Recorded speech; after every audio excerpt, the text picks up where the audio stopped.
আধার কার্ডের বাতিলের জেরে আতঙ্কে ঢুকছেন সাধারণ মানুষ। রাজ্যের বিভিন্ন জেলায় আধার কার্ড বাতিলের জেরে আতঙ্কে পড়েছেন সাধারণ মানুষ। কাঁকসা ব্লকের 11 মাইল শ্যামবাজার কলোনি ও রাধামোহনপুর এলাকায় 11 জনের আধার কার্ড বাতিলের খবর আসায় আতঙ্কে পড়েন সাধারণ মানুষ। আধার কার্ড বাতিল হওয়ার কারণে ব্যাংক থেকে টাকা তুলতে সমস্যায় পড়েছেন সেখানকার মানুষ। এদের মধ্যে একজন রয়েছেন বীরভূমের কবি জয়দেব মহাবিদ্যালয়ের প্রথম বর্ষের ছাত্রী। আধার কার্ড বাতিল হওয়ায় প্রথম বর্ষের পরীক্ষায় বসতে পারছিল না সে। মঙ্গলবার কলেজে গিয়ে তার সমস্যার কথা জানিয়ে পরীক্ষায় বসার আবেদন জানাতে কলেজ কর্তৃপক্ষ তার আবেদন স্বীকার করে তার পরীক্ষায় বসার ব্যবস্থা করে।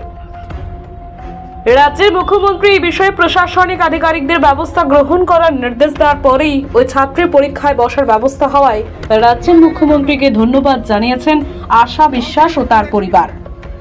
অন্যদিকে এলাকার মানুষ জানিয়েছেন আধার কার্ড বাতিল হওয়ায় অনেকেই ব্যাংক থেকে টাকা তুলতে পারছে না। এদিকে কাঁকসার 11 মাইল এলাকায় যে সমস্ত মানুষের আধার কার্ড বাতিল হয় সেই সমস্ত বাড়িতে গিয়ে তাদের আধার কার্ডগুলি নিয়ে নেওয়ার অভিযোগ করল বিজেপির গলসি 5 নম্বর মণ্ডল সভাপতির বিরুদ্ধে। বিজেপি নেতা রাজীব রায় তার বিরুদ্ধে ওঠা অভিযোগ স্বীকার করে জানিয়েছেন তিনি সাংসদ এস আলওয়ালিয়াকে এই বিষয়ে জানিয়ে দ্রুত ব্যবস্থা নেওয়ার কথা বলতেই তিনি নাকি সমস্ত আধার কার্ড পুনরায় অ্যাক্টিভ করিয়েছেন। অপরদিকে কাঁকসার 11 মাইলের আশা বিশ্বাসের বাড়িতে যান রাজ্যের পঞ্চায়েত মন্ত্রী প্রদীপ মজুমদার। তিনি ওই ছাত্রের বাড়িতে গিয়ে তার পরিবারের সকলকে পাশে থাকার আশ্বাস দেন। এদিন প্রদীপ মজুমদার বিজেপির ওই নেতাকে ও বিজেপিকে কড়া ভাষায় হুঁশিয়ারি দেওয়ার পাশাপাশি পরিস্থিতি মোকাবেলার জন্য তৃণমূল কংগ্রেস পুরোপুরি প্রস্তুত বলে জানিয়েছেন। 11 মাইল থেকে জয়ন্ত মণ্ডলের রিপোর্ট, পশ্চিম বর্ধমান এস নিউজ বাংলা। সপ্তাহখানেক আগে মানে কিভাবে এলো কিভাবে এলো কি আমরা ব্যাংকে টাকা তুলতে গেছি, এখন টাকা তুলতে গিয়ে বলছে যে আপনার আধার কার্ডটা নট অ্যাক্টিভ। সেইভাবে এখন পরে যখন বলেছে নট অ্যাক্টিভ, তো আমরা পরে গিয়ে আবার খোঁজ খবর নিলাম, তো বলছে যে পুরোটাই বন্ধ হয়ে গেছে। তারপরে এই পশু 2-3 দিন আগে দরকার হয় ওই, তারপর আমাদের সেই চিঠিটা এলো বাড়ি, তারপর জানতে পারলাম যে আমাদের আধার কার্ডটা অ্যাক্টিভ নেই, বন্ধ হয়ে গেছে। কতজন মেম্বার আছেন আপনার বাড়িতে? 2 জন। দুজনের কার্ড বন্ধ হয়েছে। মোট কতজন আছেন? 10 জন আছে। তো দুজন কে কাদের কার্ড? 2 জন আমাদের শ্বশুর আর শাশুড়ি। এখন কি সমস্যা হচ্ছে দেখা দিচ্ছে আপনাদের? এখন সমস্যা দেখা দিচ্ছে, হয়তো আমরা সেই টাকা কিছু তুলতে পারছি না, ব্যাংকে টাকা রয়েছে, এখন রেশনটাও কি পাবো কি না পাবো সেটারও একটা চিন্তা আছে। মানে আতঙ্কে রয়েছেন? হ্যাঁ, খুবই আতঙ্কে রয়েছি। মানে আপনার স্থানীয় যারা তৃণমূল বা বিজেপি নেতা এরা কি কেউ এসেছিল? এই কিছুক্ষণ আগে কেউ এসেছিল, তখন ওরা কোথা থেকে এসেছিল? এই যে সমস্যাটা হয়েছে এটাকে মেটানোর জন্য বা কোনো কিছু উদ্যোগ বা কেউ কিছু করেছে? না, এখনো কেউ কিছু আসেনি। আধার কার্ডগুলো আপনাদের তাহলে কোথায় আছে এখন? ওই 11 মাইল ওই দোকানে রয়েছে। আমরা যে বলছি অনলাইনের দোকানে রেখে এসেছি। কেন ওখানে রেখে আমাদের কিছু সমস্যার সমাধান করতে পারেনি কি, তার জন্য বলছে। কে নিয়েছে ওগুলো? ওই দোকানের লোকটা নিয়েছে। কি নাম আছে? রাজীব কি করে? উনি অনলাইনের কাজ করে। ওটা কি কোনো পার্টি সদস্য?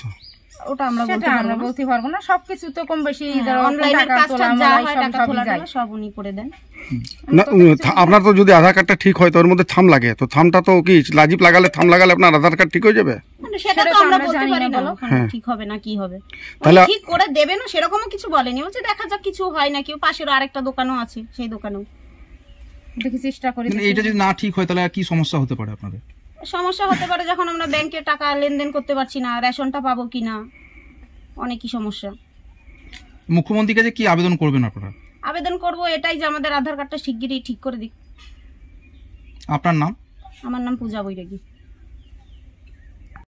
হয়তো তাড়াতাড়ি আধার কার্ডটা ঠিক হয়ে যাবে সেটাই বললো। এখন পরীক্ষা দিতে কি কোনো সমস্যা হচ্ছে নাকি? এখন পরীক্ষা স্যার ম্যামও বলেছে যে পরীক্ষাটা দিতে পারবো। কালকে তো মুখ্যমন্ত্রী ঘোষণা করেছিলেন যে এই ধরনের যদি সমস্যা থাকে তো সেগুলো তাদেরকে হ্যান্ডেল করার জন্য জেলার যত জেলা শাসক রয়েছে সবাইকে বলেছিল। তারপরে এই যে তোমার আজকে পরীক্ষা বসতে পেরেছো, তো এটা মুখ্যমন্ত্রী কি বলবে? অনেক ধন্যবাদ জানাই সবাইকে আমার জন্য এত কিছু করার জন্য। কোন কলেজে পড়ো? কবি জয়দেব মহাবিদ্যালয়। কোন বর্ষে? প্রথম বর্ষে। এইবারে কি প্রথম পরীক্ষা ছিল? হ্যাঁ। মানে কবে জানতে পেরেছো? এখনো শুরু হয়নি, আমাদের রেজিস্ট্রেশন ফর্মটা ফিল আপ হচ্ছে সবে। আচ্ছা, আজকে তো পঞ্চায়েত মন্ত্রী এসেছিল, কি কথা হলো? বাবার সঙ্গে কথা বলেছে, আমি হালকা কথা বলেছি, অত আমি বুঝিয়ে বলতে পারি। কি বললেন আপনি, কি বলে গেল? যে কোনো অসুবিধা হবে না। কি বলে গেল? আশ্বাস দিয়ে গেছে যে কোনো অসুবিধা হবে না, সব কিছু ঠিক হয়ে যাবে জলদি। মানে এবার কি একটু আতঙ্ক কেটেছে কিছু? হ্যাঁ। কি নাম আছে? আশা বিশ্বাস। কোন কলেজের ছাত্রী? কবি জয়দেব মহাবিদ্যালয়। এই তো বললো না, আমার যা বললো তোদের টাকা তুলতে পারতেছি না। হ্যাঁ। আর ওর আধার কার্ডটা ঠিক না হলে কোনো কিছুই তো ঠিক থাকবে না, না সবই তো সমস্যা হবে। কিভাবে জানতে পারলেন আপনারা?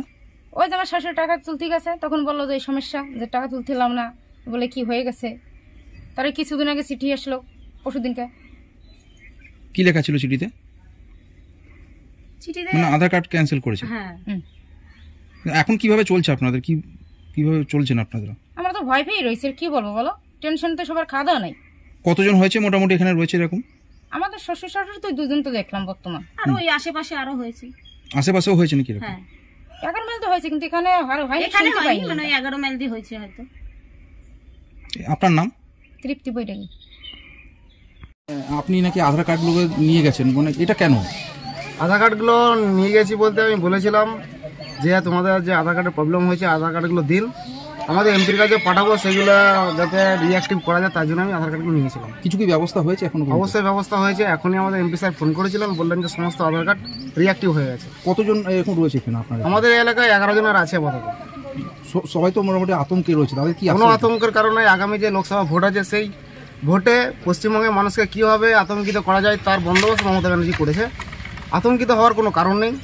পঞ্চায়েত মন্ত্রী এসেছিলেন শুনলাম আমি এখনই, উনি সন্দেশখালিতে যেতে পারছে না, ওখানে মা বোনেরা নিরাপদহীনতায় ভুগছে, অথচ এইখানে আসছে একটা আতঙ্ক সৃষ্টি করার জন্য উনি এসেছিলেন। এই যে 11 জন পরিবার এখানে নাকি আধার কার্ডের সাথে ক্যান্সেল হয়েছে, এই পরিবারগুলো পাশে থাকার জন্য কি তোমরা ব্যবস্থা নিচ্ছ? পাশে থাকা বলতে আমরা কালকেই আমাদের এমপি স্যারের কাছে পাঠিয়েছি, এবং আজকে উনি এক্ষুনি এই মুহূর্তে ফোন করেছিলেন যে সমস্ত আধার কার্ডগুলো রিঅ্যাক্টিভ হয়ে গেছে, চিন্তার কোনো কারণ নেই। ঠিক আছে, আপনার নাম? আমার নাম রাজীব রায়, গোলসি 5 নম্বর মণ্ডলের সভাপতি, ভারতীয় জনতা পার্টি। ঠিক আছে, জন্য সমস্ত কিছু মোকাবিলা করা হবে। তারপরে মেয়ের তো ভর্তিও আজকে পরীক্ষার বসার ব্যবস্থাও হয়ে গেছে, এবং আজকে পঞ্চায়েত মন্ত্রী আপনার বাড়িতে এসেছিল, কিরকম লাগছে এবং কি বললে গেলেন উনি? উনি আমাদের আশ্বাস দিয়ে গেলে সব প্রকার কোনো আর অসুবিধা হবে না, যদি কোনো অসুবিধা হয় তাহলে আমরা দেখবো। কতজন আছেন পরিবারে আপনারা? আমরা বর্তমান 5 জন মেম্বার। কার কার এই আধার কার্ডের বাতিল? 3টে আসছে, আমার স্ত্রীর এবং আমার এই মেয়ের। আচ্ছা, তারপরে কি আতঙ্ক দেখা? আতঙ্ক তো প্রথম থাকেই, এখন আতঙ্কটা তো কেটেছে। আপনার এই আধার কার্ড যখন ক্যান্সেল হয়েছে, টাকা পয়সা তুলতে বা ব্যাংকের লেনদেনের ক্ষেত্রে কোনো সমস্যা হচ্ছে? সমস্যা এখনো হয় নাই, আমি যাইনি, যখনই চিঠি পেয়েছি তারপর আমি কোথাও যাইনি। এখন কি করবেন ভাবছেন? এখন কি করবো, এখন যখন নিশ্চিন্ত হয়ে গেলাম আবার চেক করে দেখবো সঠিক কতটুকু আছে কি না। যত সময় সঠিক না হবে তত সময় তো একটু আতঙ্ক থাকবে। পঞ্চায়েত মন্ত্রী তো আশ্বাস দিয়ে গেলেন। হ্যাঁ, উনি আশ্বাস দিয়ে গেছে, আশ্বাস সবাই দেবে, কেউ কম দিচ্ছে না, কেউ খারাপও বলছে না। তো যত সময় কাজ কমপ্লিট না হবে, আমি নিজে ইচ্ছে করে দেখতে পারবো যে সব কিছু হয়েছে, তত সময় তো আমার মনে ভিতরে ভয় থাকবে। কি করেন আপনি? আমি এখন কিছু করিনি, আমি বয়স্ক হয়ে গেছি। এখানে কত বছর হচ্ছে বসবাস করছেন? এখানে তো এই বাড়ি করা হয়েছে 12-13 বছর, আর ওই টিনের ঘরটা তো অনেক আগে। আপনার নাম? আমার নাম নিখিল বিশ্বাস।